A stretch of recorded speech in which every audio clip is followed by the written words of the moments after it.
عاشر هەڵەبجە بووم بەلێەوەیە نەجارێکەدن هاتن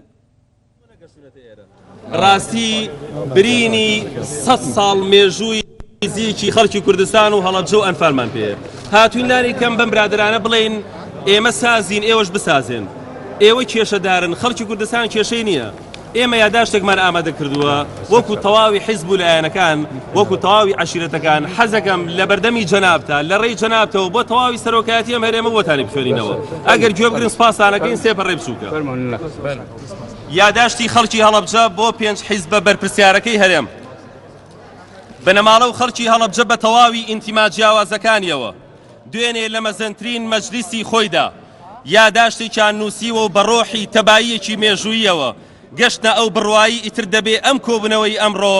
دوا کۆبنەوەی دڵخۆشی و مژدە دەربێت بۆ خەڵکی کوردستان و هەر 5 حیزبەکەتان بەواژووی ڕێکەوتن و سازانەوە بێنە دەر لە کۆبنەوەکەتان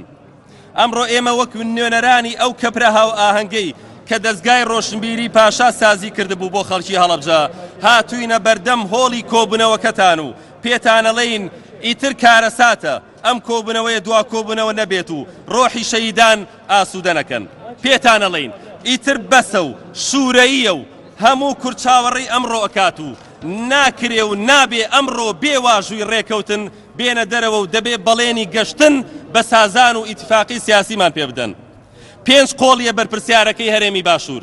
ئەمڕۆ دوا دەرفەتە و ئەوەی دەگوزەرێ لەم هەرێمەدا بە تەواوی ئاریشەکانەوە ئێوە بەرپرسن و لە بەردەم دادگای خوا و دادگای ویژدانی خۆتان و دادگای خەڵکی کوردستان و دادگای پێشمەرگەدا ڕوبەڕووی سزا و تووڕێی خەڵکە بنەوە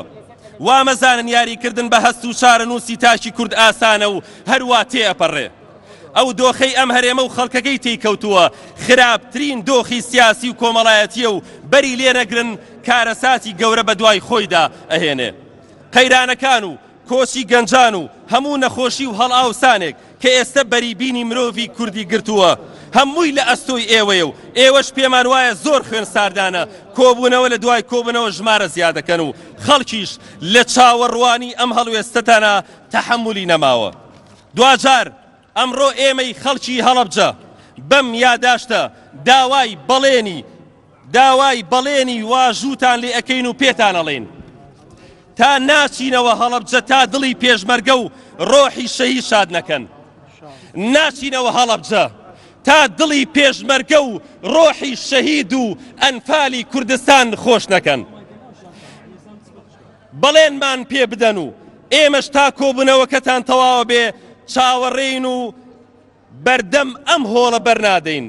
تا دێنە دەرەوە بەدەم و چاوی خۆشەویستیەوە و مژدەی ڕێکەوتنمان پێدەن و ئەم جەژنەمان بۆکەن بە دوو دەژن و بە دڵخۆشیەوە ئێمەش ڕێگەی توولانی هەڵەبجەی قوربەسەر ئەگرینەوە بەر لە جیاتی هەموو کورد نوێرەرانی بنەماڵە و کەسوکاری پارێزگای ئاشتی پارێزگای هەڵەبجە دکتۆر فواد سەبارەت بە داواکاری خۆپشاندەرانی هەڵەبجە ئێوە چیتر ئێمە سپاس دەکەین سپاس بۆ ئەم یاداشتە عەزیەتان کێشاوە طەبیعی وشە و ئەو وشەی کە لە هەڵەبجە دێ تەسیری زۆری دەبێت لەسەر هەموو هێزە سیاسیەکە و من ئیستا پیانەگەێنم و ئینشاءڵڵا خەبەری خۆش پێتان دەدەین سپاس عەزیەتان کێشا سپاس دەنەکەین مامۆستایان عەزیەتان کێشا ئێمە لە خزمەتی ئێوەین و ئینشاءڵڵا حیزبەکانیش بە قسەی ئێوەکەن وەکوی ئێوە ئەتانەوێ وا لێ دێ دوای دێمەوە دوای